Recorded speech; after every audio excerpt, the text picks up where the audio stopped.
Seguindo aqui o nosso estudo, os gêneros literários. É importante ter presente que dentro do saltério nós encontramos diversos gêneros literários, diversos tipos de salmos. O gênero literário é o expediente que eu uso para transmitir um texto. Então, eu posso escrever uma narrativa, é um gênero literário. Eu posso escrever uma lei, é um outro gênero literário. Eu posso escrever uma poesia de amor, é um outro gênero literário. Eu posso escrever um cântico de lamentação, é um outro gênero literário. Né? Eu posso escrever um encômio, um elogio de alguém, é um outro gênero literário. Na Bíblia, nós encontramos diversos gêneros literários. E quanto melhor eu entendo o gênero literário do texto, melhor eu compreendo o sentido daquele texto e a mensagem que ele quer transmitir. A Instrução Geral da Liturgia das Horas, que eu abreviei aqui como IGLH, essa abreviação IGLH significa a Instrução Geral sobre a Liturgia das Horas, ou melhor, a Introdução Geral à Liturgia das Horas. Para quem tem a Liturgia das Horas em 4 volumes, ela aparece já no início, né? É instrução mesmo, foi aqui tirar a dúvida, que às vezes chama introdução, às vezes chama instrução. Então, IGLH, Instrução Geral sobre a Liturgia das Horas. A Instrução Geral sobre a Liturgia das Horas é o documento que nos dá o sentido da oração, da Liturgia das Horas, e, ao mesmo tempo, nos mostra como que a liturgia está organizada e como que ela deve ser celebrada. Então, é muito importante que vocês leiam esse documento. Assim como a gente tem uma instrução geral sobre o missal romano, que nos dá o sentido da Eucaristia, o sentido da celebração da missa, e ao mesmo tempo orienta sobre o sentido e a forma de se celebrar a missa, assim também a Liturgia das Horas ela vem normatizada e ao mesmo tempo explicada no seu caráter teológico na Instrução Geral da Liturgia das Horas. Ali está tudo explicado, a importância do ofício divino na vida da igreja, como que o ofício divino está organizado, como que se reza, não é? Como que os salmos foram escolhidos, quais critérios foram adotados para a escolha dos salmos. Então, é um documento importantíssimo. Para quem tem a Liturgia das Horas em 4 volumes, ela vem logo no início do volume 1, mas ela pode ser também adquirida separadamente. Às vezes a gente encontra em determinadas lojas a edição da Instrução Geral sobre a Liturgia das Horas para comprar. Né? E aqui a Instrução Geral da Liturgia das Horas, no número 106, ela traz uma nota no número 106 sobre os gêneros literários, dizendo o seguinte: quem salmodia abre o coração aos sentimentos que brotam dos salmos, de acordo com o gênero literário de cada um. Gênero de lamentação, confiança e ação de graças, ou gêneros outros que os exegetas com razão realçam. Então, quem salmodia abre o coração aos sentimentos que brotam dos salmos. Os salmos não é só para a gente ler como se fosse um relato jornalístico, são orações. Então, nós unimos o nosso coração aos sentimentos do orante. O orante que é, por excelência, o Cristo, que é aquele quem reza nos salmos, a gente vai falar um pouco disso amanhã, mas a gente abre o coração aos sentimentos que o salmo nos apresenta, se é uma súplica, se é uma lamentação, se é um pedido de perdão. Por isso é muito importante conhecer o gênero literário de cada um, para que se possa, conhecendo melhor o salmo, o gênero literário ali expresso, unir-se melhor aos sentimentos que estão ali apresentados para que a nossa oração com o salmo seja mais fecunda, né? Porque já São Bento vai dizer, a instrução da Liturgia das Horas vai repetir, que a nossa mente deve concordar com a nossa voz quando nós rezamos os salmos. Então, quanto melhor conhecermos o salmo, melhor a nossa mente vai também concordar com a nossa voz quando estivermos rezando os salmos da Escritura. Né? Por isso é tão importante conhecer os diversos gêneros literários existentes no saltério. Eu vou nomear alguns, sem pretender ser exaustivo. Nós encontramos no saltério a lamentação. Por exemplo, o Salmo 6 é um salmo de lamentação. Geralmente ela é marcada por uma invocação. Depois o salmista descreve a situação, pede a salvação, manifesta sua confiança ou ação de graças e manifesta que ele crê no restabelecimento da justiça. Então vejam que o objetivo do salmo é sempre o louvor. Mesmo quando é um salmo de lamentação, o salmista invoca, apresenta seu drama, pede ajuda, mas ele manifesta a sua confiança ou faz a sua ação de graças e manifesta a sua fé no restabelecimento da justiça. Né? Vejam aqui o Salmo 6, vou ler brevemente. Senhor, não me castigues com tua ira, não me corrijas com teu furor. Tem piedade de mim, Senhor, que eu desfaleço. Cura-me, Senhor, pois meus ossos tremem. Todo o meu ser estremece. E tu, Senhor, até quando?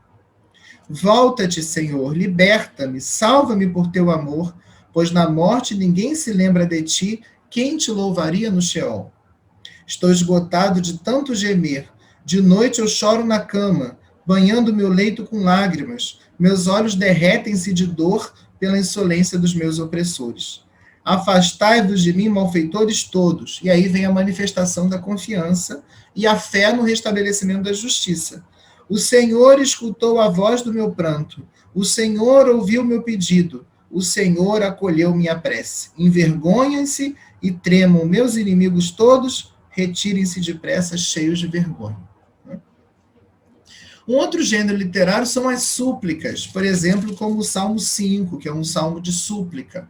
Geralmente ele começa com um pedido inicial, depois um pedido central que coloca em destaque alguma necessidade e no final uma petição conclusiva. Né?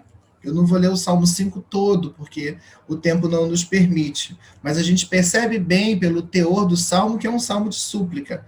Senhor, dá ouvido às minhas palavras, considera o meu gemido, ouve atento o meu grito por socorro, meu Rei e meu Deus. Depois, no centro do salmo, ele vai pedir ajuda contra os seus opressores, provavelmente aqueles que espalham mentiras sobre ele, porque ele fala, destróis o mentiroso, o homem sanguinário, o fraudulento, Deus o rejeita. Então, é um salmo que apresenta esse pedido inicial, um pedido central, colocando em destaque alguma necessidade, e termina com uma petição conclusiva. O finalzinho do salmo diz assim, todos os que se abrigam em ti se alegrem e se rejubilem para sempre. Tu os proteges e exultam em ti os que amam o teu nome. Sim, Senhor, tu abençoas o justo, teu favor o cobre como um escudo. Então, ele termina pedindo que o Senhor alegre todos aqueles que se abrigam nele, que eles possam rejubilar-se e reconhece no final que Deus é aquele que protege, que abençoa e que cobre o justo como um escudo. Os salmos de louvor são aqueles salmos onde fica explícito o convite a louvar a Deus. Algumas vezes os motivos do louvor aparecem e são introduzidos pelo porquê. Louvai o Senhor porque ele fez isso, louvai o Senhor porque ele fez aquilo, louvai o Senhor por tal obra que ele realizou. E às vezes o salmo é concluído com um epílogo. Vamos ver aqui, por exemplo, o Salmo 117. É um salmo que a gente usa muito na liturgia também, principalmente agora nesse tempo pascal. É um salmo de louvor. Olha, ele começa com um convite ao louvor. Aleluia, louvai o Senhor. Celebrai o Senhor porque ele é bom, porque o seu amor é para sempre. E aí, à medida em que o convite vai sendo repetido, a casa de Israel repita, a casa de Arão repita, os que temem o Senhor o repitam, vai se dando o convite a dizer, o seu amor é para sempre, o seu amor é para sempre, o seu amor é para sempre. Porque lá no convite inicial a louvar a Deus, o motivo do louvor é porque o seu amor é para sempre. Depois ele vai dando outros motivos, né? Na angústia ele gritou e foi liberto pelo Senhor, não é? O Senhor esteve com ele a todo tempo, então ele vai enumerando outras motivações para que se louve ao Senhor. E termina com esse convite, né? Celebrai o Senhor porque ele é bom, porque o seu amor é para sempre, né? Repetindo o que já estava dito lá no início do Salmo. Existem salmos de ação de graças, né? Que não são simplesmente um convite ao louvor, mas uma ação de graças por alguma ação específica divina experimentada. Né? Então, o salmo de ação de graças geralmente começa com um anúncio da ação de graças, depois vem a narração de uma salvação que o salmista experimentou da parte do Senhor, e depois um convite à comunidade a unir-se à sua ação de graças. Né? Nós temos, por exemplo, o Salmo 30, o Salmo 116. No Salmo 116, o salmista convida a ação de graças porque ele foi liberto da morte, né? O motivo da sua ação de graças é esse. Cercavam-me os laços da morte, eram redes do Sheol, caí em angústia e aflição. Então eu invoquei, Senhor, liberta minha vida. Né? E depois ele na frente vai dizer, como eu vou retribuir ao Senhor por todo o bem que ele me fez? Ergo o cálice da minha salvação, invocando o nome santo do Senhor. Cumprirei ao Senhor os meus votos na presença do seu povo reunido. Nós temos os chamados Salmos de Sião. São aqueles salmos que exaltam a presença de Deus no seu templo. Sião é uma palavra que aparece no Saltério e em outros lugares também da Escritura. Sião, em primeiro lugar, significa o Monte Sião. A cidade de Jerusalém foi construída sobre alguns montes. O Monte Sião, o Monte do Templo, que foi identificado pela tradição judaica como Monte Moriá, onde Abraão teria subido para oferecer o sacrifício de Isaac, que seria o lugar onde mais tarde foi edificado o templo, e a colina do Ofel, que seria o lugar onde Davi começou, não propriamente a construção, porque Jerusalém já existia quando Davi a conquistou, mas onde Davi começou, poderíamos dizer assim, a sua reconstrução pessoal da cidade por ali. Estaria erguido ali o palácio de Davi. Mais tarde, a palavra Sião passou a designar não só a colina, mas a cidade de Jerusalém. Jerusalém, às vezes, é chamada dos profetas de filha de Sião. E muitas vezes se diz no Salmo, vamos a Sião, como uma expressão sinônima para vamos a Jerusalém, onde está o templo do Senhor. Né? A cidade é santa, porque ali está o templo que santifica a cidade. Né? Por exemplo, o Salmo 48 ou o Salmo 76, né? São salmos que exaltam Sião, a cidade de Sião, a cidade de Jerusalém. Existem salmos reais. Alguns salmos do Saltério são salmos que falam da figura do rei. São composições rituais utilizadas em várias celebrações que estavam ligadas com a vida do rei. Às vezes a coroação do rei, às vezes as núpcias do rei. Né? O Salmo 2, por exemplo, é um salmo real que fala da entronização do rei. Né? Porque as nações se amotinam e os povos meditam em vão, os reis da terra se insurgem e unidos os príncipes conspiram contra o Senhor e contra o seu Messias. Rebentemos seus grilhões, sacudamos de nós suas algemas. O que habita nos céus ri, o Senhor se diverte à custa deles, e depois lhes desfala com ira, confundindo-os com seu furor. Fui eu que consagrei o meu rei, sobre Sião, minha montanha sagrada. Vou proclamar o decreto do Senhor, ele me disse, tu és meu filho e eu hoje te gerei. Ou o Salmo 45, que é também um salmo real, né?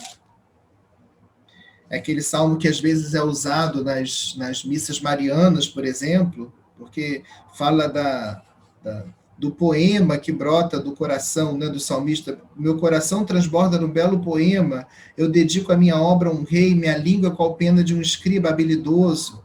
E aí fala da filha do povo, que vai largar a casa paterna e vai ser introduzida no palácio real, né? São as núpcias do rei. Então ela deve ouvir, inclinar seu ouvido, esquecer o seu povo, esquecer a casa paterna e deixar-se apaixonar pelo rei, né? Que o rei se apaixone por sua beleza, prostra-te à sua frente, pois ele é o teu Senhor. São salmos reais, que depois vão ser relidos à luz da figura do Messias, rei de Israel, e para nós cristãos, à luz do Novo Testamento. Né? E ainda salmos sapienciais, salmos que se dedicam... O livro dos Salmos faz parte do conjunto dos livros sapienciais da Escritura, é estudado junto com os livros sapienciais, assim como o Cântico dos Cânticos, embora os dois não sejam propriamente sapienciais, são composições líricas. Mas existem salmos sapienciais, são meditações em forma de salmo, sobre o sentido da vida, sobre o destino dos bons e dos maus, sobre a criação e sobre a lei. Por exemplo, o Salmo 1, qual é o destino dos bons e dos maus, o tema dos dois caminhos, né? O Salmo 119 ou 118, para quem usa a Bíblia Ave Maria e na Liturgia das Horas, é o Salmo 118, é aquele grande salmo, o salmo que medita sobre a lei, é um salmo acróstico. Cada uma das estrofes do Salmo começa por uma letra do alfabeto hebraico e constitui uma grande meditação sobre a beleza da lei. Né? Desse Salmo vem versículos que inspiram a nossa oração, como aquele versículo 105 que diz: a tua palavra é uma lâmpada para os meus pés, é uma luz para o meu caminho. Né? Então aqui estão alguns, separei 7, né? Alguns dos gêneros literários que nós encontramos nos Salmos. Com relação à datação do livro dos Salmos. Com relação à datação, nós podemos dizer o seguinte: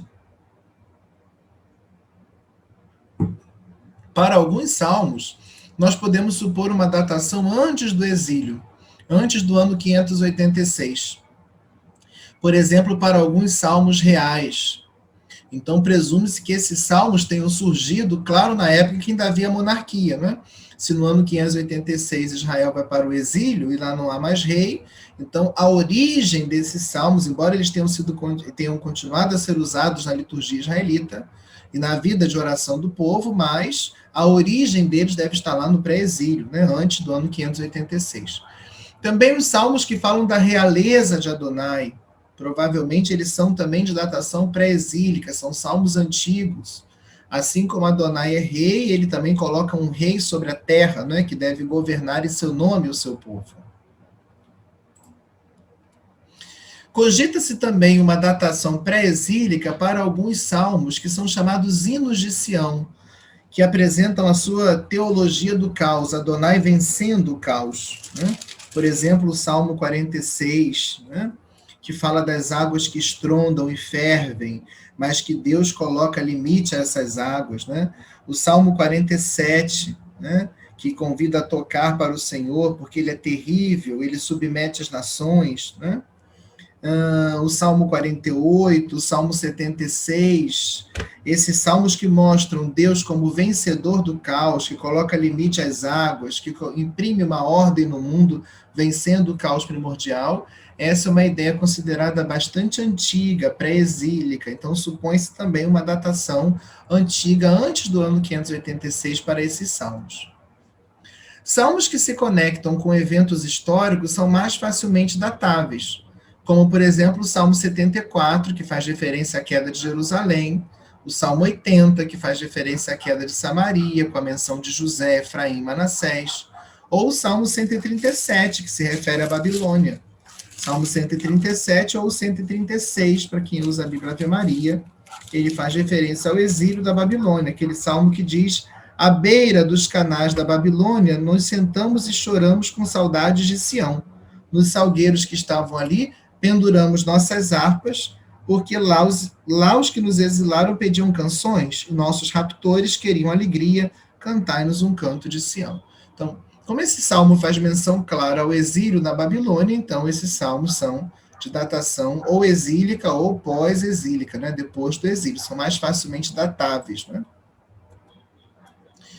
Em primeiro lugar, até que o saltério chegasse na forma que ele tem hoje, devem ter se formado as grandes coleções que nós encontramos dentro do livro dos Salmos. Por exemplo, o Halel de Páscoa, que são os Salmos 113 a 118, que eram cantados, ainda são cantados, na celebração pascal. É o conjunto de salmos que Jesus canta com seus discípulos na última ceia. Os salmos graduais, ou cânticos de peregrinação, ou cânticos das subidas, que são os Salmos 120 a 134. E aquelas coleções atribuídas a algumas figuras, por exemplo, os salmos que têm título Salmos de Davi, Salmos de Coré, Salmos de Asaf. Essas coleções devem ter se formado de modo independente e depois elas foram reunidas, fazendo com que o saltério chegasse na forma final que nós temos hoje. Né? Estima-se que essa forma final do saltério, como nós temos hoje, tenha se dado ali em torno do ano 200 a.C. Ela já é atestada na 70, porque a 70 traduz os salmos para o grego, embora redivida alguns salmos, e a 70 acrescenta um salmo no final de tudo, o Salmo 151. Se alguém quiser conhecer o texto desse Salmo 151, ele não faz parte do cânon da Bíblia, não foi aceito nem na tradição judaica, nem na tradição católica, nem na tradição protestante como parte do cânon da Bíblia, mas ele está lá na 70. E a Bíblia chamada Tebe, a tradução ecumênica da Bíblia, ela tem lá a tradução desse Salmo 151, que é uma espécie de atribuição do saltério a Davi, né? Um salmo que fala de Davi como autor do conjunto do saltério, né? A teologia do livro dos Salmos, nós ressaltamos aqui alguns aspectos, né? Vamos ver se a gente consegue, com o nosso tempo, falar de todos eles, né? O primeiro elemento que eu gostaria de ressaltar é o seguinte: o saltério, no seu conjunto, se destina ao louvor de Israel.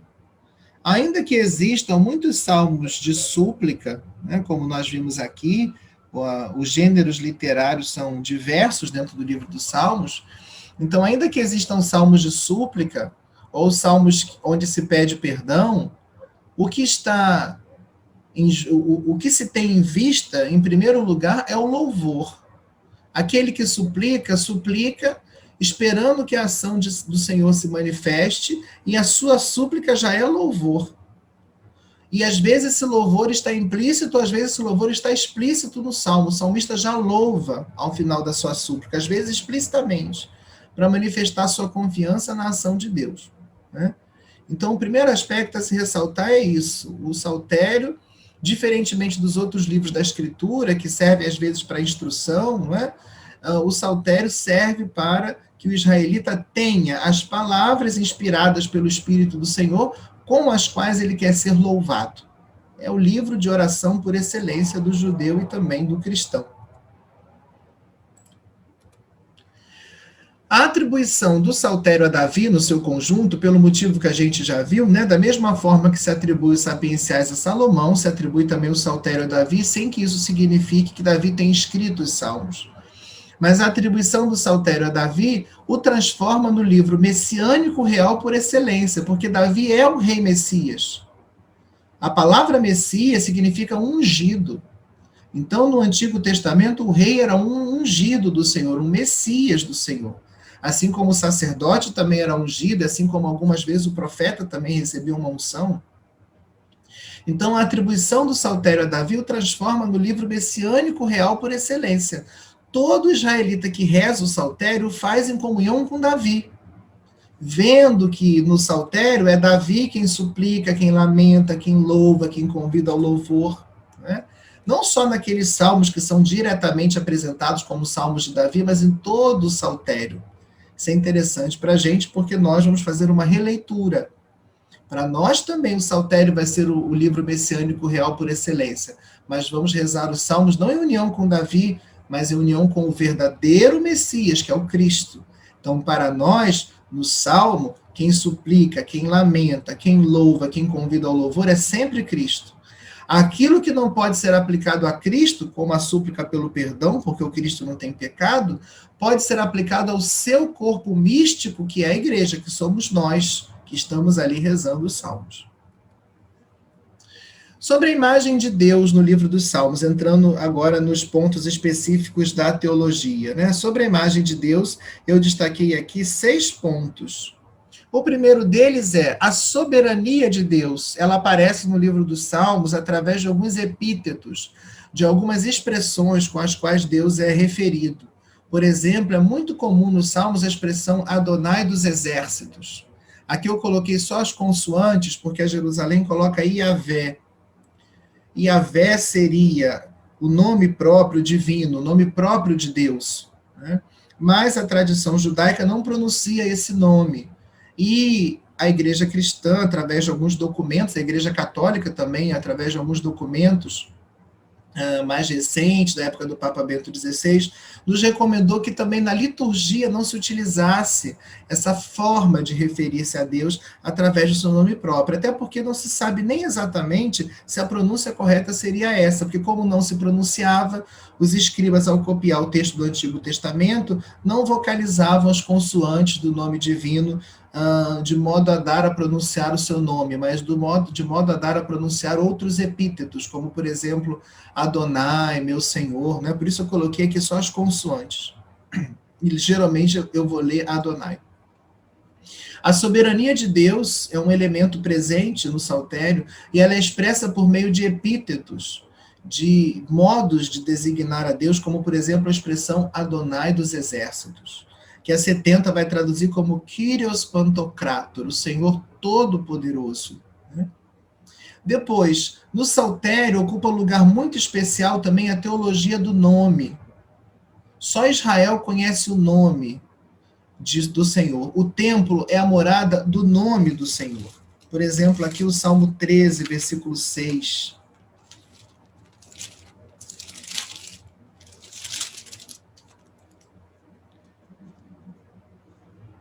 Quanto a mim, eu confio no teu amor, meu coração exulte com a tua salvação. Vou cantar ao Senhor pelo bem que me fez, vou tocar ao nome do Senhor, o Altíssimo. Depois o Salmo 79, 6. Só Israel conhece o nome do Senhor. As outras nações não chegaram a conhecer o seu nome. Salmo 79, 6. Derrama teu furor sobre essas nações que não te conhecem, sobre estes reinos que não invocam o teu nome. E o templo aparece como a morada do nome do Senhor. Salmo 74, versículo 7. Atearam fogo no seu santuário, profanaram até o chão a morada do teu nome. No Antigo Testamento, o nome significa a própria pessoa. Se no templo o nome de Deus habita, significa que Deus ali se faz presente. Se os israelitas conhecem o nome do Senhor, significa que eles conhecem o Senhor. É uma maneira de referir-se a Deus, preservando também a sua transcendência. Deus é muito maior que o templo, ele habita nos céus, mas a sua presença se faz sentir no templo, que é a morada do seu nome. Israel não deve pronunciar o nome de Deus em vão para não querer forçar a presença de Deus como faziam os pagãos, mas sabe como invocar o Senhor, como invocar o seu nome, como invocar a sua presença, mas não pronunciando o seu nome próprio, mas suplicando, clamando, esperando que ele espontaneamente se manifeste, como sempre vai fazer. Depois, no Saltério, Deus aparece como Criador, e são utilizados vários verbos para designar a Deus como Criador. Às vezes o verbo bará, como em Gênesis 1:1, que é um verbo muito particular na Bíblia hebraica, que designa uma criação extraordinária da parte de Deus. Às vezes aparece o verbo assá, que é o verbo fazer, que pode ter o sentido de criar, e outras vezes aparece o verbo ietzar, o verbo modelar, que é um verbo também que pode significar criar, e que aparece lá em Gênesis 2, Salmo 95, 6. Entrai, prostrai-vos, inclinai-vos de joelhos, frente ao Senhor que nos fez. Ele é o nosso Criador, ele nos fez. É um trechinho do Salmo invitatório, não é o Salmo 95, 94, é o Salmo invitatório. Deus é não somente o Criador, mas ele é também o Redentor do seu povo. O seu povo não caminha sozinho, o seu povo não precisa correr atrás de outros deuses que possam defendê-lo, porque eles têm um Redentor. Recordavam, Salmo 78, 35, recordavam que Deus era o seu rochedo, que o Deus Altíssimo era o seu Redentor, aquele que vai lá e resgata o seu povo. A figura do Redentor também era muito importante dentro da cultura hebraica. O Redentor é aquele que tem o direito de ir lá e resgatar o outro. Então, se o outro está sob uma penalidade, ele tem o direito de ir lá e resgatar aquele outro. O Senhor aparece não só como Criador, mas como Redentor de Israel. É um Deus que ama, sobretudo quem pratica a justiça e está sempre ao lado dos mais frágeis. Salmo 146, versículos 8 e 9.